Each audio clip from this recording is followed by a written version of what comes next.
Menantu Super. Bab 5631-5640. Bab 5631, Api Keegoisan. Keegoisannya. Apa gunanya jika dia melaporkan hal itu kepada atasannya sekarang? Besar, tapi tidak sebesar yang dia bayangkan. Seberapa besar perhatian orang-orang di atas terhadap masalah ini? Mereka sangat mementingkan hal ini, tetapi pengaruhnya mungkin bukan yang terbaik. Sebab ada beberapa hal yang harus kalian lihat untuk merasakan kejutannya. Jika saya hanya memberitahu atasan bahwa saya menang, bagaimana atasan tahu betapa berliku-liku proses kemenangannya?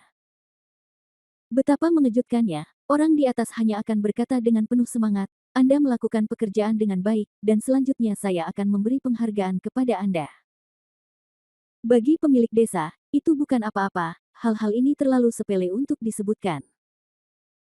Namun demi membersihkan medan perang dan memastikan hasil, ia dapat menunda waktu dan melaporkan hasilnya kepada atasan selambat-lambatnya. Salah satu keuntungan melakukan hal ini adalah setelah orang-orang dari kedua pasukan tiba, mereka sangat terkejut saat melihat pemandangan tragis dan hasil akhirnya dengan mata kepala sendiri. Para atasan juga bersiap menghadapi kemungkinan terburuk, dan ketika mereka tiba-tiba mendengar berita kemenangan besar di garis depan, efek sensasional besar yang ditimbulkannya pasti akan sangat menakutkan. Ini adalah pemahaman jangka panjang dan penguasaan permainan kekuasaan sejak dia berada di posisi ini. Hal yang sama, asalkan ditangani secara politis, akan menghasilkan hasil akhir yang berbeda. Tentu saja ada motif egois lainnya, yaitu pemilik desa ingin bertemu dengan suku Sirius yang legendaris, padahal semua orang hanya pernah mendengar tentang kekuatan misterius yang misterius namun sangat penting ini. Namun tidak semua orang berkesempatan untuk melihatnya, setidaknya bagi pemilik desa, sebagian besar orang yang dikenalnya belum pernah melihatnya. Seringkali semua orang mengira itu hanyalah legenda. Kini setelah mendapat kesempatan bertemu dengan suku Sirius yang legendaris, tentunya ia tidak akan pernah bosan. Meskipun wanita itu ada di sini, tidak masalah. Meskipun dia tidak puas dengan cara dia menanganinya, dia tidak punya cara untuk membantahnya.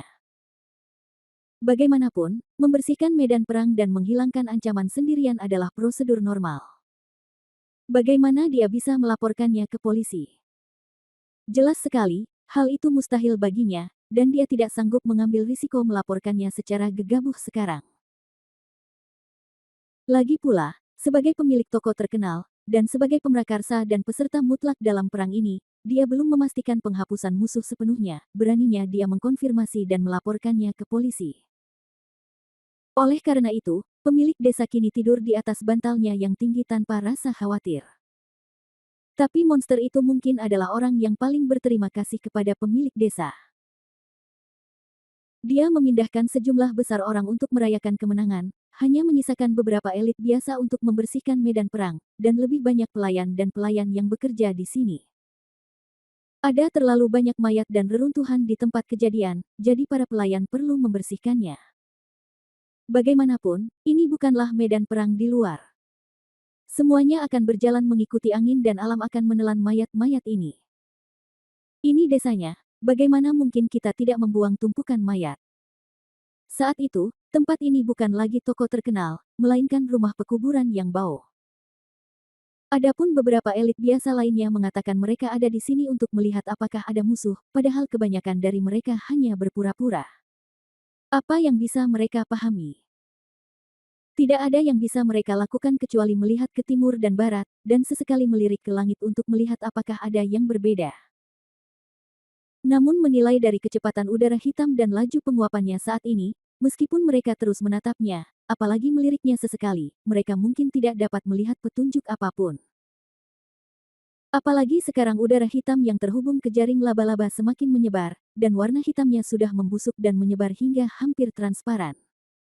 Itu bukanlah sesuatu yang bisa dilihat dengan mata telanjang, dan itu bukan sesuatu yang bisa dilihat oleh para elit biasa. Bahkan jika pemilik desa melihat sendiri ke sini, dia mungkin tidak dapat menemukan apapun. Tapi banyak hal sedang terjadi, dan jaring hitam besar yang tak terlihat ini semakin menyebar, dan bahkan sekarang telah menyelimuti seluruh medan perang. Bab 5632 Badai. Di kaki toko terkenal, di tempat tersembunyi, Lu Ruoxin sedang berbaring dengan tenang di tempat tidur darurat. Cimeng masuk perlahan, lalu berlutut di samping Lu Ruoxin. Cimeng telah bertemu Nona, kata Cimeng dengan hormat. Lu Ruoxin sedikit mengangguk, bangun. Ya. Lu Ruoxin melirik Cimeng dan melanjutkan, kali ini, kamu menyelesaikan tugas dengan sangat baik. Katakan padaku, hadiah apa yang kamu inginkan? Mendengar ini, Cimeng buru-buru berlutut dan berkata dengan tergesa-gesa, bawahan saya hanya menyelesaikan apa yang seharusnya mereka lakukan. Ini hanya tugas mereka. Hadiah apa yang harus saya dapatkan? Sejak Cimeng mengikuti Lu Ruoxin, dia tidak pernah menerima hadiah apapun selain menyelesaikan tugasnya. Bagi Cimeng, dia secara alami ketakutan ketika mendengar bahwa ada hadiah tambahan. Melihat ekspresi ketakutan Cimeng, Lu Ruoxin sangat puas. Bawahan harus mempunyai sikap seperti itu, menang tanpa sombong, itu adalah hal yang benar, terutama di hadapan diri sendiri. Dia tersenyum lembut dan berkata, kali ini, aku bisa memberimu hadiah. Meskipun aku selalu sangat tegas padamu, tapi ketegasan berarti ketegasan, dan imbalan serta hukuman harus jelas. Kali ini, tugasmu sangat berat dan sangat sulit. Apalagi kamu, jika itu orang lain, ini mungkin tidak ada bandingannya. Meskipun ini adalah tugas yang aku berikan padamu, aku juga tahu betapa sulitnya di dalam. Apa yang bisa kamu capai, meski masih dalam ekspektasi saya, tapi sudah hampir mencapai batasnya.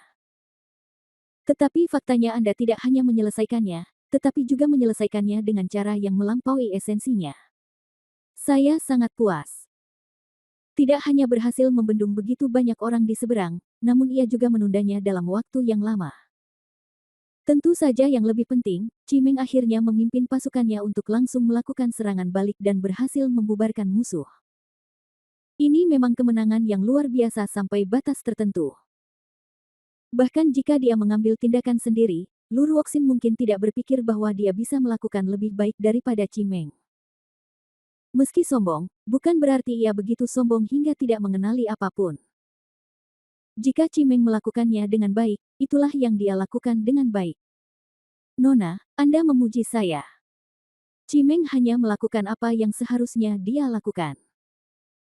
Adapun kemenangannya, pertama, bawahannya memang sangat cakap, dan kedua, ada juga faktor objektif. Jika tokoh terkenal itu tidak tiba-tiba mengambil alih para elit, maka Cimeng tidak akan mampu meraih kemenangan besar nantinya. Jadi sebenarnya, Cimeng mengetahui hal ini dengan sangat jelas. Paling banter, dia baru saja menyelesaikan tugasnya dengan sukses.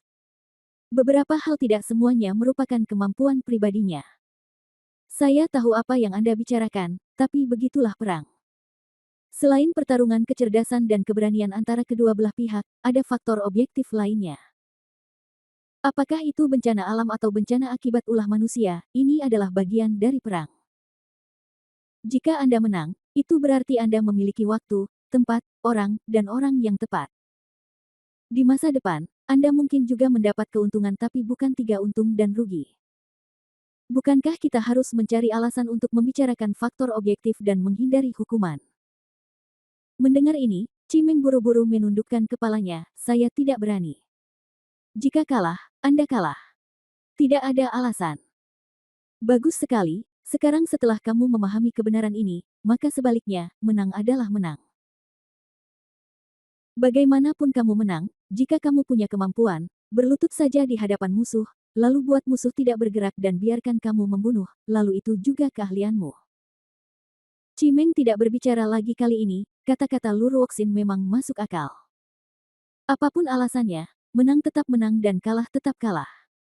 Seseorang akan datang. Seorang pelayan perlahan membungkukkan badannya dan berkata, pelayanku ada di sini. Hadiahi semua pasukan yang dipimpin oleh Cimeng. Ya. Pelayan mundur, Lu Ruoxin berdiri sedikit, dan berjalan di depan Cimeng, lalu dia dengan lembut menutupi kepala Cimeng dengan tangannya, dan aliran hitam perlahan keluar dari telapak tangannya, dan menembus langsung ke otak Cimeng. Dalam sekejap, Cimeng merasakan kekuatan besar masuk dari otaknya, lalu menyebar ke seluruh tubuhnya. Pada saat itu, Cimeng merasa lebih nyaman dari sebelumnya, dan kekuatan tubuhnya juga meningkat pesat. Cimeng mengerti betul bahwa Lu Ruoxin lah yang mewariskan keterampilan itu kepadanya. Tidak diragukan lagi ini adalah hadiah terbesar baginya. Memikirkan hal ini, Cimeng memejamkan mata karena kegembiraan dan diam-diam merasakan kekuatannya meningkat. Bab 5633, Hadiah dan Hukuman. Setelah sekitar beberapa menit, Lu Ruoxin menarik tangannya, dan energi hitam di tubuh Cimeng sudah penuh hingga meluap. Sekarang Cimeng hanya merasa seluruh tubuhnya dipenuhi kekuatan yang menakutkan, seolah-olah satu pukulan sudah cukup untuk membunuh siapapun. Terima kasih, Nona. Cimeng menundukkan kepalanya dengan hormat, terlihat sangat rendah hati. Di depan Lu Ruoxin, dia tetap sangat rentan. Lu Ruoxin dengan lembut kembali ke tempat duduk aslinya dan berkata, bangun. Ya. Harus diingat, di tempat saya, jika mampu dan mau bekerja keras, perlakuannya tidak akan buruk. Tentu sebaliknya, jika Anda bingung dan tidak efisien, maka hukumannya tidak akan berkurang. Yang pertama bisa diizinkan. Anda akan mencapai ketinggian yang luar biasa, dan suatu hari nanti, Anda akan menarik perhatian semua orang. Di bawah 1 orang dan di atas 10.000 orang. Dan yang terakhir ini bisa membuatmu semakin buruk, bahkan lebih buruk dari seorang pelayan. Begitulah adanya. Terserah kamu bagaimana caranya. Cimeng menundukkan kepalanya dengan gembira dan bersumpah, bawahan saya akan berusaha sekuat tenaga untuk menyelesaikan segala persyaratan dan tugas, dan tidak akan pernah mengecewakan budidaya wanita muda itu. Mendengar ini, Lu Ruoxin mengangguk, apakah ada berita terbaru di kota Burning Bone? Belum, kata Cimeng. Lu Ruoxin berkata, apakah Anda punya pendapat tentang pengiriman bala bantuan secara tiba-tiba dari kota Burning Bone? Nona, apakah menurut Anda jumlah orangnya terlalu sedikit? Lu Ruoxin mengangguk, mungkin ada krisis besar di toko terkenal. Jika tidak, orang-orang di kota Burning Bone tidak akan bergerak. Lagi pula, semua orang tahu bahwa di masa sulit seperti kota Burning Bone, sulit untuk memobilisasi pasukan untuk mendukung di luar berarti sesuatu. Artinya ada masalah dengan kekuatan eksternal Anda. Ini juga berarti bahwa setelah Anda mengirim pasukan, lubang akan muncul di pertahanan dalam kota. Jika kekuatan internal lain mengambil kesempatan untuk melancarkan serangan mendadak terhadap Anda saat ini, Anda akan terkena serangan dari kedua sisi, dan kerusakannya akan sangat serius. Bahkan jika Anda kurang beruntung, Anda mungkin akan diusir dari sarang Anda dan Anda akan kalah total. Ya, tapi menurut berita dari peluit rahasia, lawannya tidak banyak. Paling banyak, beberapa ribu orang datang untuk mendukung. Inilah inti masalahnya, Lu Ruoxin mengerutkan kening dan berkata, pikirkanlah, sekarang keadaan menjadi begitu panik sehingga orang-orang dari kota Burning Bone perlu keluar untuk memberikan dukungan. Lalu, kenapa hanya beberapa ribu orang yang cukup? Hal ini sepertinya tidak normal. Ya, itu benar-benar di luar karakternya. Seluruh situasi tampak sangat tidak normal dan tidak logis. Nona, apa maksudmu? Menurutku bala bantuannya bukan hanya ini, tapi banyak. Hanya saja kami tidak menemukan orang-orang itu. Mendengar ini, Cimeng jelas terkejut. Karena jika demikian, maka hal ini sebenarnya cukup menakutkan bagi mereka. Karena kamu bahkan tidak tahu berapa banyak musuh yang datang, begitu musuh muncul di hadapanmu, bukankah sama dengan menyerahkan kepalamu ke pisau orang lain? Dengan tekanan yang begitu besar, sudah terlambat untuk menolaknya. Namun, untuk penjaga rahasia, kami telah bersiap sepenuhnya sejak pertama kali kami tiba. Dari kota Burning Bone hingga perluasan di luar, semuanya sangat ketat, dan tidak ada kemungkinan kesalahan apapun. Cimeng berkata dengan cemas. Lu Ruoxin berpikir sejenak dan kemudian berbicara, saya khawatir musuh juga mengetahui bahwa ada penyergapan di jalan ini, jadi mereka juga dengan sengaja melakukan taktik memutar. Mereka lebih suka menghabiskan lebih banyak waktu dan mengambil jalan memutar untuk pergi ke toko-toko terkenal. Apa yang disebut serangan rahasia terhadap Cencang tidak lebih dari itu. Mendengar ini, Cimeng tiba-tiba menjadi semakin gugup.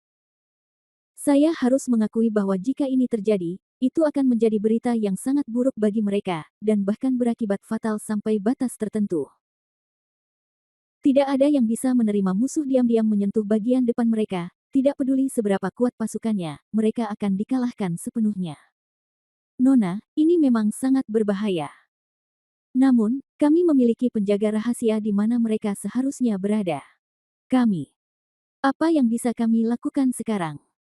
Cimeng benar-benar bingung dengan situasinya. Lu Ruoxin tidak berbicara, hanya mengerutkan kening, sebenarnya dia juga memikirkan apa yang harus dilakukan sekarang. Bab 5634 Kegelisahan. Kalau kamu tidak tahu di mana musuhnya, bergerak ke sana kemari seperti menunggu kematian, lagi pula kamu hanyalah seekor lalat tanpa kepala, begitu kamu bertemu dengannya, kamu tidak punya pilihan selain mengambil jalan. Namun jika kalian diam di tempat dan tidak bergerak, maka akan mudah sekali untuk diganggu sepenuhnya saat musuh muncul. Namun, setelah mempertimbangkan kedua situasi tersebut, cara terbaik adalah tetap bertahan. Haruskah kita segera memberitahu pasukan kita dan membiarkan mereka mengambil kesempatan untuk menyerang mereka? Bukankah mereka ada di sini untuk mendukung kita? Sudah waktunya pasukan kita menyerang mereka. Dengan cara ini, pasukan kita pasti akan berhasil menyerang, dan pihak Han Sanqian juga akan mampu meredakan tekanan. Bukankah ini situasi kemenangan ganda? Kata Cimeng. Lu Ruoxin sedikit mengernyit, sebenarnya, ini memang cara terbaik. Tapi masalahnya, saya curiga mungkin hanya ada beberapa ribu orang di kota Burning Bone. Jika kita melancarkan serangan terhadap mereka, dilihat dari kekuatan mereka saat ini, kehilangan beberapa ribu orang tidak akan mempengaruhi situasi secara keseluruhan. Setelah serangan dilancarkan, itu setara dengan perang total antara kedua belah pihak. Tidak akan ada ruang untuk pemulihan. Ini sebenarnya pertaruhan yang terlalu besar bagi kedua belah pihak. Karena ini hanyalah pertaruhan nasib negara yang berkuasa. Sejujurnya, tidak ada pihak yang mau melihat perang sebesar ini, mereka lebih suka menunggu sampai kekuatan mereka cukup kuat untuk melenyapkan pihak lain dalam satu gerakan.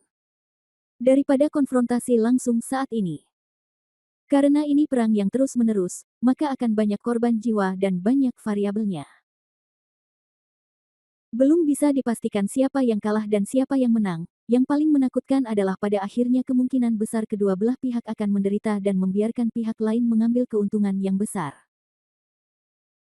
Hal ini sama sekali tidak berdasar, karena bahkan dalam beberapa ribu tahun sejarah bumi yang singkat, pergantian dinasti telah mengalami banyak sekali hal seperti itu. Dimulai dari dinasti Shang, sejumlah besar pasukan pergi ke utara untuk berperang. Ketika rakyat Zhou menyerang, Raja Zhou hanya bisa menggunakan budak sebagai tentara dan akhirnya dikalahkan. Contoh lainnya adalah 5 dinasti dan 10 kerajaan, dinasti Song Selatan, Del. Terlalu banyak untuk dihitung. Di dunia yang lebih tinggi seperti dunia Bafang pasti tahu tentang perkembangan planet biru, kuncinya sejarah di sini juga lebih panjang. Tentu saja, ada lebih banyak pelajaran yang bisa dipetik. Mereka juga paham dengan pepatah, nelayan mendapat keuntungan. Ini juga merupakan alasan sebenarnya mengapa kedua kekuatan besar tersebut jelas-jelas tidak sejalan, namun selain dari gesekan lokal, tidak ada yang melancarkan serangan besar-besaran terhadap satu sama lain. Sekarang bukanlah langkah bijak untuk menyerang markas lawan yang berjumlah ribuan orang. Tidak peduli betapa gila dan sombongnya Lu Ruoxin, dia tidak akan mengambil risiko nasib sebesar itu saat ini. Lalu apa yang harus kita lakukan? Setelah mendengar ini, Cimeng memahami alasannya dan bertanya pada Lu Ruoxin. Aku juga tidak tahu, tapi setelah memikirkannya, menurutku hanya ada satu cara terbaik.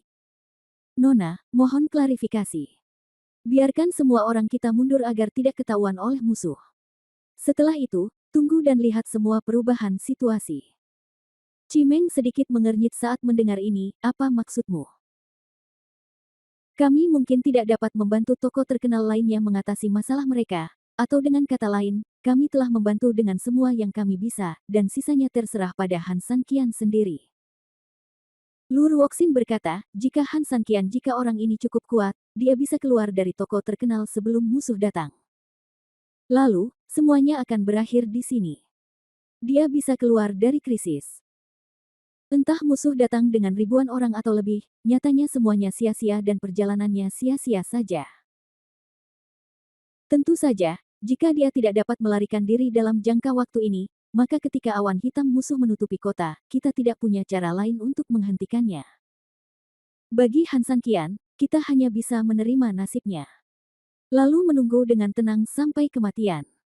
Qi memimpikannya, walaupun cara ini sangat disayangkan. Mereka telah banyak membantu Han San Qian, namun pada akhirnya mereka hanya bisa menyaksikan Han San Qian menerobos takdirnya. Agak menyedihkan. Namun nyatanya, ini memang cara yang paling aman dan terpercaya. Cimeng mengangguk dan menghela nafas, kalau begitu, semuanya tergantung pada keberuntungan Han San Qian sendiri, hei. Lu Ruoxin juga menghela nafas sedikit, tidak mungkin, semuanya telah mencapai titik ini, tidak ada pilihan lain. Bab 5635, bisakah kita tiba tepat waktu?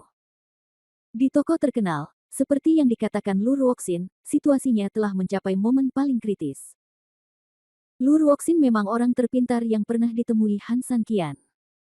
Jika dia seorang laki-laki, Han San Qian terkadang merasa seperti sedang bercermin ketika memandangnya.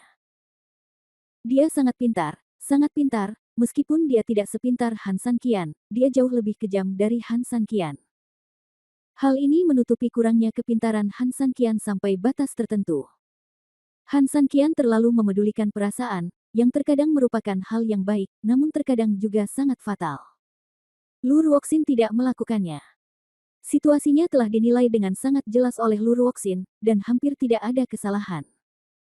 Jika Han San Qian ingin bertahan sekarang, satu-satunya kesempatan adalah keluar dari toko ini sebelum pasukan musuh tiba. Tidak ada jalan lain. Tapi sekarang semuanya sangat sederhana dan jelas. Semua orang di toko terkenal sedang mengadakan pesta perayaan, tapi kesadarannya sendiri masih terkunci di sudut yang aneh, dan tubuhnya dibombardir oleh musuh di bawah kendali monster. Untungnya, dia tidak berada dalam situasi putus asa. Bantuan naga ajaib mengubah seluruh situasi. Seiring berjalannya waktu, energi hitam menjadi seperti jaring raksasa, mengelilingi mereka dengan erat. Di bawah, di atas ribuan meja, semua orang sudah berusia lebih dari 30 tahun, namun kegembiraan masih terus berlanjut. Banyak tentara sudah mabuk di atas meja. Ketika mereka mengira perang telah selesai, mereka sudah mengendurkan seluruh kewaspadaan mereka, tentu saja saat ini mereka sering datang dengan sangat gembira. Namun, yang tidak mereka ketahui adalah bahwa jaring misterius telah menutupi mereka semua, dan bahaya diam-diam datang di atas kepala mereka. Orang-orang yang berada di bawah komandonya bisa mabuk, yang tentu saja berarti atasannya juga mabuk dan tidak tahu harus berbuat apa. Dipimpin oleh pemilik desa, termasuk Hei Feng dan utusan berbaju putih, wajah mereka sekarang memerah karena anggur, dan mata mereka sedikit kabur. Begitu saja, sekelompok orang masih minum. Bang bang bang. Tiba-tiba, beberapa tetes air hujan jatuh. Hujannya dingin sekali, meski tetesan air hujannya sangat kecil, namun ketika jatuh ke wajah orang, banyak orang yang langsung bereaksi berbeda-beda. Mereka mendongak dan melihat bahwa langit jelas jauh lebih gelap dari sebelumnya. Sial, sekarang akan turun hujan. Hei Feng meminum anggur itu dalam satu tegukan dan mengumpat dengan depresi sambil tersenyum.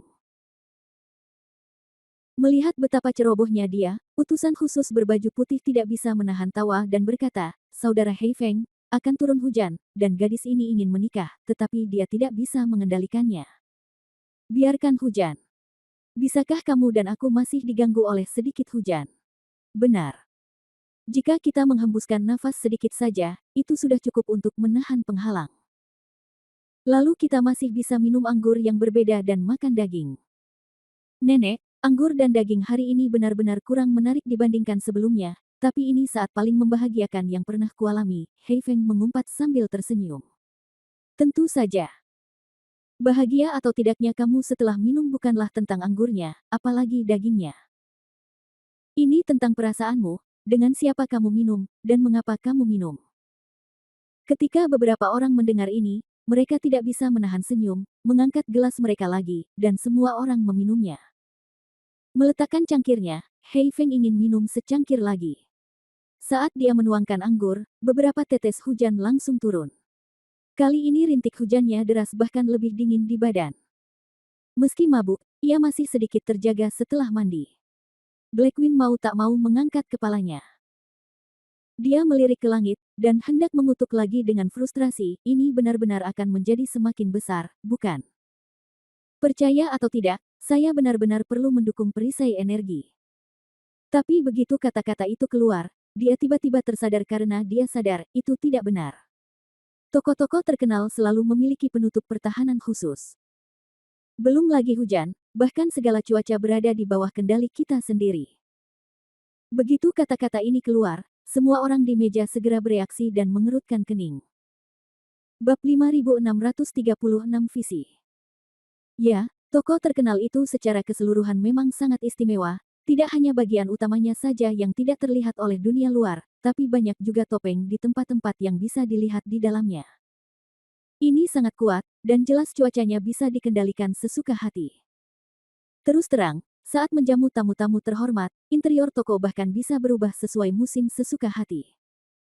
Hal ini juga menunjukkan dari sisi betapa kuatnya toko terkenal itu sebenarnya. Dengan pondasi yang kuat, mengendalikan hujan bukanlah apa-apa. Tapi sekarang, tiba-tiba hujan mulai turun di dalam toko terkenal itu. Bagaimana mungkin hal ini tidak mengejutkan sekelompok orang?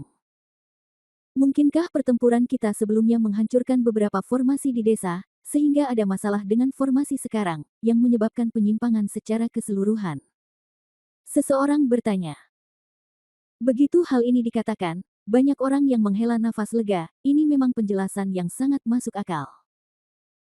Dalam pertempuran tadi, kekuatan ledakannya sungguh mencengangkan, jadi di bawah pengaruh seperti itu, tidak ada seorang pun yang utuh, apalagi formasi pertahanan belaka. Dalam keadaan ini, sangat dapat dimaklumi jika terdapat beberapa masalah dalam formasi pertahanan yang menyebabkan beberapa penyimpangan pada situasi secara keseluruhan. Oleh karena itu, gelombang penjelasan ini masuk akal, dan wajar saja tidak banyak orang yang meragukannya. Masuk akal. Ada beberapa penyimpangan dalam barisan pertahanan. Apalagi sedikit hujan.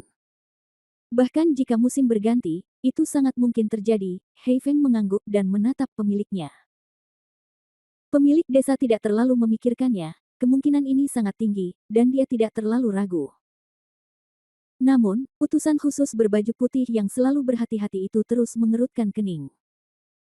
Jelas sekali, dibandingkan dengan Hei Feng, dia tidak mudah mempercayai beberapa fakta atau ilusi yang terlihat di permukaan. Melihat dia mengerutkan kening, pemilik desa memandang utusan berpakaian putih itu dengan aneh. Kenapa, kamu punya pendapat berbeda? Begitu dia mengatakan ini, semua orang di meja memandangnya, dan bahkan wanita itu menatapnya dengan aneh. Dibandingkan dengan yang lain, wanita itu sebenarnya lebih seperti utusan khusus berbaju putih. Meski tidak memiliki ekspresi serius seperti utusan khusus berbaju putih, pada analisa terakhir, dia tidak selengkap Hei Feng, dan dia tidak mengambil ini. Hujan ke hati sama sekali. Superior. Melihat begitu banyak orang memandangnya, utusan khusus berbaju putih itu merasa sedikit malu sejenak dan menggelengkan kepalanya. Tidak. Meskipun dia mengatakan tidak, ini adalah bawahannya, dan dia sangat mengenal bawahannya. Berdasarkan intuisi dan pemahamannya, dia mengetahui bahwa utusan khusus berbaju putih pasti tidak hanya mengatakan tidak apa-apa dan memang baik-baik saja. Seringkali, semakin sering hal ini terjadi, ia akan semakin bermasalah. Memikirkan hal ini, pemilik desa tersenyum lembut, tidak apa-apa. Jika ada yang ingin kamu katakan, katakan saja. Semua orang sudah minum banyak anggur. Jika kamu mengatakan itu benar, tentu itu hal yang baik. Tapi kalau kamu bilang salah, tidak masalah. Kalau itu hanya omong kosong mabuk, aku tidak akan meminta pertanggungjawabanmu. Pemilik desa membuat permulaan seperti itu. Untuk sesaat, utusan khusus berbaju putih tidak bisa berkata apa-apa lagi. Dia mengangguk dan berkata, sebenarnya, saya khawatir hujan ini tidak sesederhana yang kita bayangkan. Karena itu, utusan berpakaian putih itu tidak bisa menahan diri untuk tidak melihat ke langit. Lalu apa maksudmu? Pemilik desa mengerutkan kening. Begitu pernyataan ini dibuat, maka masalah ini menjadi sangat rumit dan bahkan sangat serius sekarang.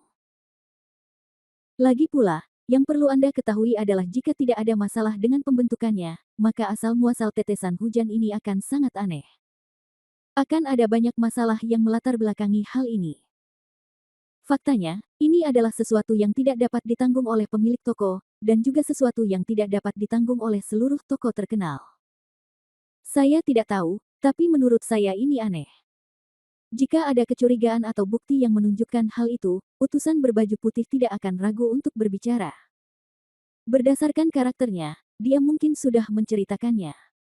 Tapi masalahnya sekarang dia bahkan tidak bisa mengungkapkan keraguannya, itu hanya perasaan dari indera keenamnya.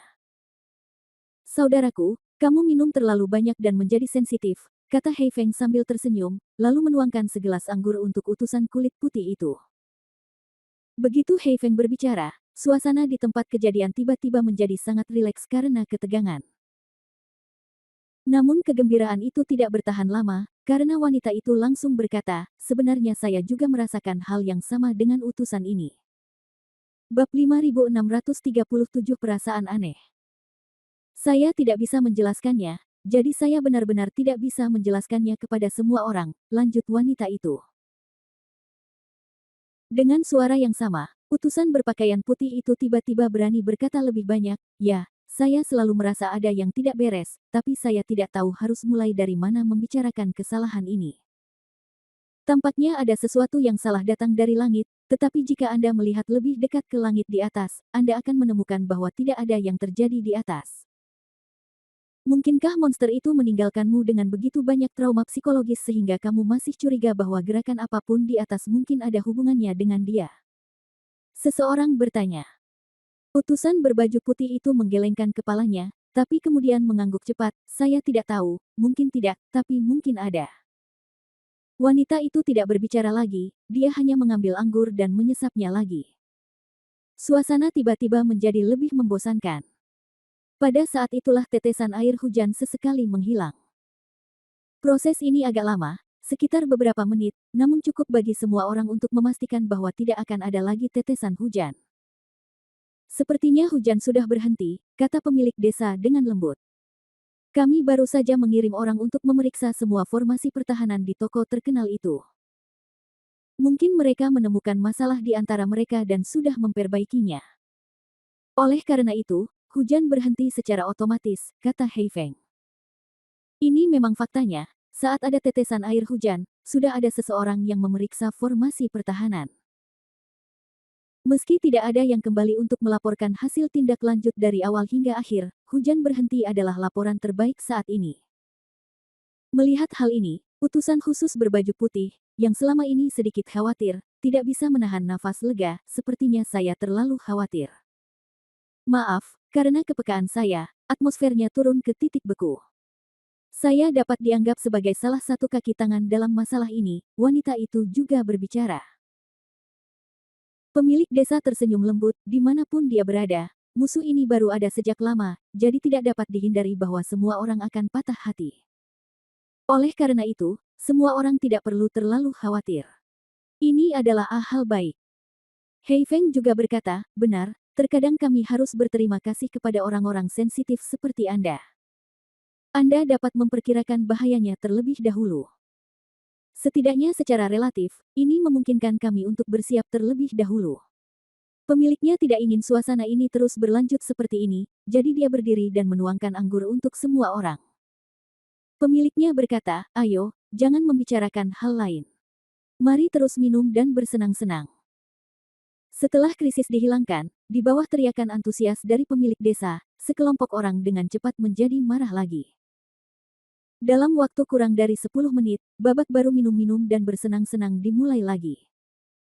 Di saat yang hampir bersamaan, ribuan elit mulai dari kota Burning Bone juga bergegas menuju toko-toko terkenal. Namun, meski Burning Bone City sudah sangat dekat dengan toko terkenal tersebut, jelas tidak mungkin untuk sampai ke sini dari sana dalam waktu singkat. Semuanya bekerja lebih keras dan bertahan. Sekarang, toko terkenal itu dalam masalah. Kami pergi ke sana untuk membantu menyelesaikan masalah. Misi ini adalah hidup atau mati. Oleh karena itu, kami tidak akan istirahat malam ini dan harus terburu-buru sepanjang malam.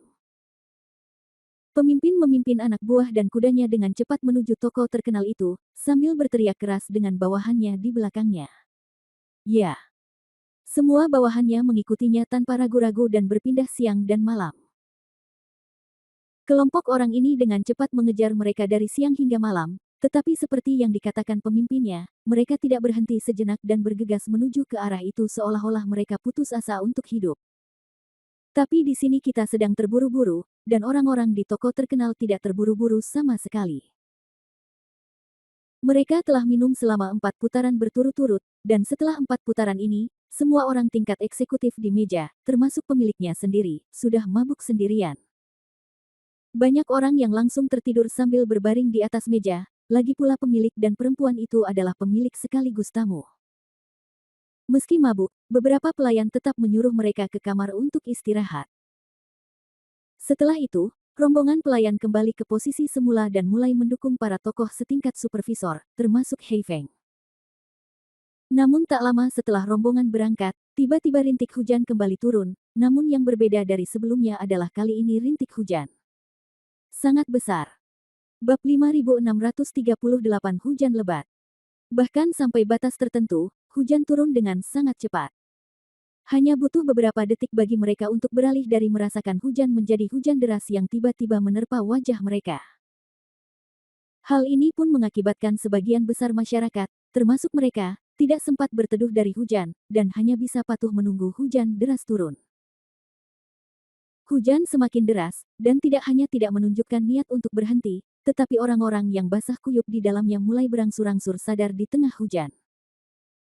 Banyak orang yang tergeletak di tanah dan tertidur perlahan membuka mata di tengah hujan. Aku pergi, kenapa tiba-tiba hujan deras? Iya, hujan ini pasti datang terlalu cepat, sial, seluruh tubuhku basah. Nenek, ini sial sekali. Sudah lama sekali aku tidak bersenang-senang minum dan makan daging. Akhirnya aku bersenang-senang hari ini. Alhasil, aku tidur nyenyak sekarang. Kenapa kamu tidak memberi kita saat yang menyenangkan? Benar, sial, pencuri yang hebat. Sekelompok pelayan saling mengumpat beberapa saat, jelas sangat tidak puas dengan situasi saat ini. Adapun Zheng Mei, dia terbangun oleh hujan, yang memang sangat menyedihkan baginya secara pribadi. Namun mereka mengalami depresi, menghadapi hujan, rombongan tersebut hanya bisa berdiri dengan frustasi, lalu menuju ke suatu tempat untuk bersembunyi dari hujan. Kita semua sudah lama tinggal di toko-toko terkenal, dan kita belum pernah melihat hal ini terjadi. Mereka semua terbiasa dengan iklim yang menyenangkan di toko-toko terkenal, dan mereka juga terbiasa dengan angin dan hujan di toko-toko terkenal. Meskipun para pelayan berusaha keras untuk melindungi angin hitam dan utusan berpakaian putih dari angin dan hujan, bagaimanapun juga, hujan datang begitu deras sehingga meskipun mereka diblokir, tidak akan banyak berpengaruh sama sekali. Dalam waktu kurang dari beberapa saat, Hei Feng dan utusan berpakaian putih itu basah kuyup, dan dia juga terbangun di dekat pancuran. Hei Feng membuka matanya, tapi hujan langsung membasahi matanya begitu deras hingga dia hampir tidak bisa membukanya. Hei Feng sangat tertekan, apa yang terjadi? Mengapa hujan deras lagi? Bukankah semuanya menjadi lebih baik sekarang? Saya tidak tahu, jawab pelayan itu. Sial, orang-orang yang bertanggung jawab atas formasi pertahanan semuanya adalah pecundang. Mereka tidak bisa membangun formasi pertahanan dengan baik. Hei Feng tidak bisa menahan kutukan. Siapapun yang begitu terganggu dalam mimpi indahnya akan mudah marah. Ketika dia menoleh ke belakang, dia melihat utusan khusus berbaju putih juga telah bangun dan menyipitkan mata untuk melihat ke langit. Saudaraku, jangan melihatnya. Ayo kembali ke rumah dan istirahat. Blackwing menepuk bahu utusan berpakaian putih itu. Utusan khusus berbaju putih tiba-tiba tersadar dan berhenti berbicara. Jika sebelumnya hujan ringan membuatnya curiga, maka hujan deras kini membuatnya sangat ketakutan. Dia semakin merasa ada sesuatu yang tidak beres di langit. Saudara Hei Feng, apakah ada pergerakan di ladang gandum? Tanya utusan berpakaian putih itu. Kenapa kamu menanyakan ini? Hei Feng mau tidak mau bertanya dengan aneh. Utusan khusus berbaju putih melihat sekeliling dan menghela nafas, kita semua bersaudara. Saya tidak akan menyembunyikannya dari Anda. Lagi pula, pemilik desa tidak ada di sini. Jika ada yang ingin Anda katakan, Anda dapat mengatakan apapun yang Anda inginkan. Itu salah. Itu tidak masalah. Mari kita bicara empat mata saja sebagai saudara. Saudara Hei Feng, saya selalu merasa monster ini mati terlalu mendadak, atau dengan kata lain, saya selalu merasa agak tidak nyata untuk mengucapkan selamat tinggal kepada Han Sanqian yang sombong seperti ini. Meskipun Hei Feng ceroboh, dia tidak bodoh. Dia dengan cepat memahami arti kata-kata utusan kulit putih itu dan berkata, "Saudaraku, bukankah menurutmu hujan di langit ada hubungannya dengan Han Sanqian atau monster itu?" Bar. Aku juga tidak ingin berpikir seperti itu, tapi semakin aku memikirkannya, semakin ada sesuatu yang terasa salah. Bagi utusan kulit putih, perang berakhir terlalu cepat. Setelah monster itu mengambil alih tubuh Han Sanqian, dia tiba-tiba menghilang. Setelah monster itu bergegas keluar, dia sangat ceroboh dan langsung melakukan pertarungan besar dengan mereka, lalu menghilang sama sekali. Ini sebenarnya. Prosesnya sangat cepat sehingga terasa agak tidak nyata. Saudaraku, ini bukan apa-apa. Lagi pula, monster yang kita serang bersama ratusan ribu tidak bisa mengelak sama sekali. Wajar jika monster itu hancur setelah dipukul, kata Hei Feng. Utusan berpakaian putih itu menghela nafas, meskipun Anda benar mengatakan demikian, Anda juga harus menyadari satu detail yang telah kami abaikan. Detail apa? Hei Feng bertanya dengan gugup. Bab 5639 Hujan Darah. Apakah kamu masih ingat penglihatan setelah monster itu menyerang kita dan kita menyerang monster itu di saat yang bersamaan? Mendengar perkataan utusan berpakaian putih itu, Hei Feng tiba-tiba mengerutkan kening, lalu memikirkannya dengan hati-hati. Tetapi setelah berpikir sejenak, dia sepertinya tidak memikirkan apapun, jadi dia hanya bisa menggelengkan kepalanya. Saya tidak dapat mengingat detailnya untuk sementara waktu. Utusan khusus berbaju putih menghela nafas pelan dan berkata, ketika monster itu menyerang kita, perubahan energi yang sangat besar benar-benar terjadi di langit. Saat itu, kami mengira itu adalah gelombang serangan musuh yang kedua. Berbicara tentang ini, Hei Feng tiba-tiba mengerti, segera setelah Anda mengatakannya, saya mengingatnya.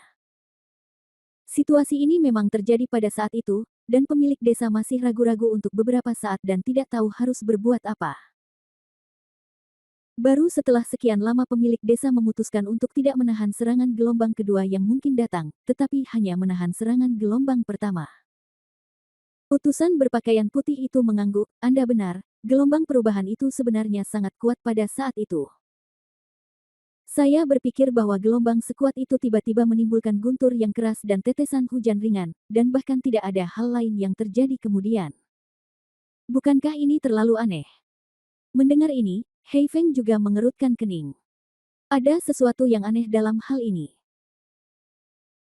Jika itu hanya sebuah gerakan biasa, atau dengan kata lain, sebuah gerakan yang berfokus pada pertahanan, maka serangan kolektif mereka seharusnya tidak semulus itu, bahkan tidak ada sedikit pun perlawanan yang terlihat sepanjang proses tersebut. Perubahan yang berorientasi pada serangan sebenarnya dapat menjelaskan kurangnya perlawanan, tetapi pertanyaannya adalah, bisakah monster setingkat itu tidak melepaskan gelombang serangan kedua sebelum musuh menyerang? Semakin aku memikirkannya, semakin mustahil hal itu terjadi. Lagi pula monster itu begitu ceroboh hingga berani menghadapi ratusan ribu orang secara langsung. Oleh karena itu, sangat kecil kemungkinannya untuk tiba-tiba memilih menyerah pada saat ini. Lalu, karena tidak dilepaskan atau digunakan untuk melawan, kemana perginya pada akhirnya? Utusan berpakaian putih itu tidak bisa menahan diri untuk tidak bertanya, itu tidak bisa hilang tanpa alasan, kan? Mungkinkah monster itu membutuhkan waktu terlalu lama untuk mengisi dayanya? Saat dia ingin menyerang, serangan kita sudah sampai di depannya. Oleh karena itu, meskipun dia melepaskannya, dia hanya akan mampu melakukan serangan balik pada serangan kita di paling. Hei Feng berkata, ini tidak akan memberikan perlindungan yang efektif untuknya, juga tidak akan menyebabkan serangan besar pada kita, tetapi akan meledak sepenuhnya di depannya. Dengan cara ini, dapat menjelaskan mengapa ledakannya begitu kuat, dan juga dapat menjelaskan mengapa sejumlah besar energi kedua tiba-tiba menghilang. Namun masalahnya adalah penjelasan ini terlalu dibuat-buat. Benda setingkat monster bahkan bisa melukai leluhur. Dengan kekuatan dan pengalaman bertempur seperti itu, sebenarnya mustahil membuat kesalahan tingkat rendah seperti itu. Hanya mereka yang tidak sekuat orang lain, atau yang kualitas psikologisnya tidak sesuai standar, yang akan membuat gol bunuh diri dalam situasi ini. Jadi, penjelasannya sudah ada di masa lalu, tapi tidak berjalan mulus. Aneh, apa yang terjadi? Blackwing tidak dapat memahaminya, memandang ke langit dan hujan lebat yang turun. Mungkinkah hujan lebat ini adalah semacam turunan dari energi kedua ini? Tapi pertanyaannya adalah, apa selanjutnya? Apa yang bisa dilakukan oleh hujan lebat? Bisakah toko terkenal kita kebanjiran? Ini tidak mungkin. Drainase di toko terkenal itu sangat bagus. Sekalipun hujan seperti ini selama beberapa tahun, sama sekali tidak akan ada masalah. Utusan khusus berbaju putih itu mengangguk, sebenarnya saya tidak tahu apakah hujan ada hubungannya dengan energi itu, lalu apa maksud dari hujan lebat ini? Keduanya memandang ke langit, merasa linglung dan tenggelam dalam pikirannya sejenak. Entah berapa lama, namun kedua orang itu malah mulai berhalusinasi saat melihat hujan. Hujan yang mereka lihat bukan lagi rintik hujan, melainkan garis hujan yang panjang. Ini normal, tetapi ketika keduanya hendak memalingkan muka, mereka tiba-tiba menemukan bahwa tetesan air hujan mulai berubah warna dan menjadi merah. Seperti hujan darah. Bab 5640, Hujan Darah Datang. Mula-mula kedua orang itu tanpa sadar menyeka mata mereka secara serempak. Lagi pula, bagi mereka, mereka semua merasa terpesona. Ada hujan asam, hujan lebat, dan hujan ringan di dunia ini, tetapi sama sekali tidak ada kemungkinan apapun yang disebut hujan darah. Namun, tidak peduli bagaimana mereka menyeka mata, hujan yang turun dari langit berwarna merah darah. Faktanya, seluruh langit dipenuhi hujan darah dan dipenuhi bau darah yang mengerikan. Bentak, bentak, bentak. Setelah hujan darah turun, meski kekuatan hujannya jauh lebih kecil, namun tetesan air yang menerpa mereka silih berganti masih sangat nyata, ketika mereka menundukkan kepala dan melihat tangan dan tubuh mereka. Mereka terkejut saat mengetahui bahwa itu berlumuran darah. Baru pada saat inilah kedua orang dan bahkan beberapa orang di sekitar mereka tiba-tiba menyadari bahwa semuanya bukanlah ilusi mata, namun nyatanya, darah benar-benar turun di langit. Saudaraku, ini. Apa yang terjadi? Ini. Kenapa tiba-tiba hujan darah di langit? Hei Feng berkata tidak percaya. Utusan khusus berbaju putih itu juga terpesona dengan darah di tangan dan tubuhnya. Keterkejutan di hatinya sulit digambarkan dengan kata-kata. Iya bagus banget, kok di desa hujan. Enak banget, tapi hujan darah. Apa yang terjadi?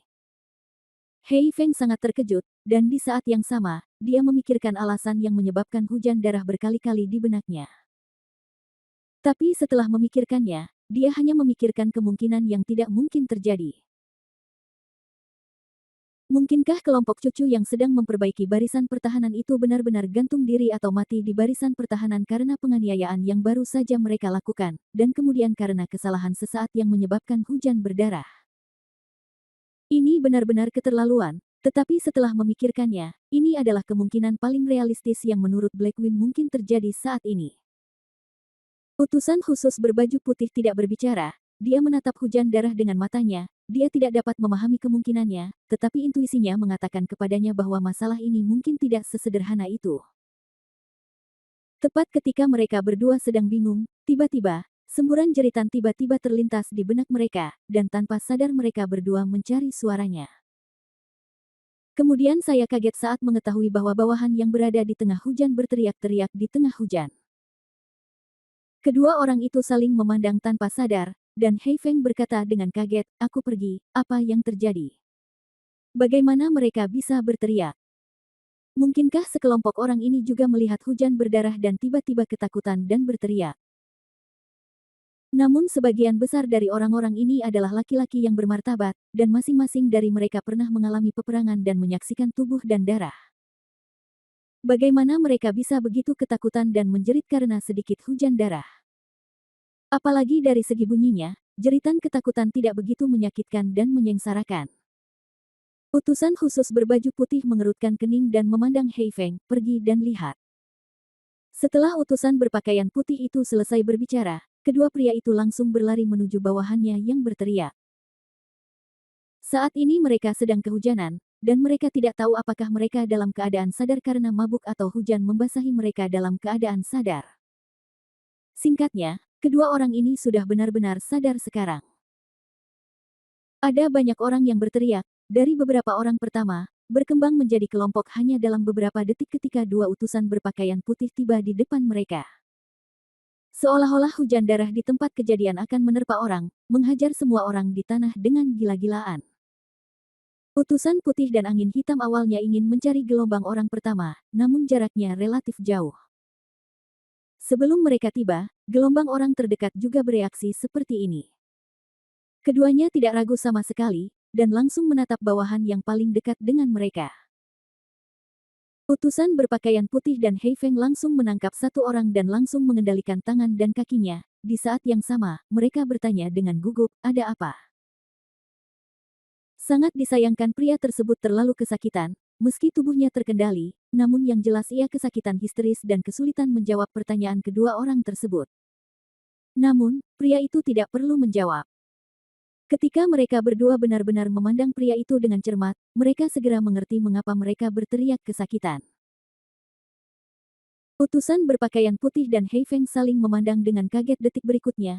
Mereka berdua mengangkat perisai energi dan berteriak pada saat yang sama, hati-hati dengan hujan.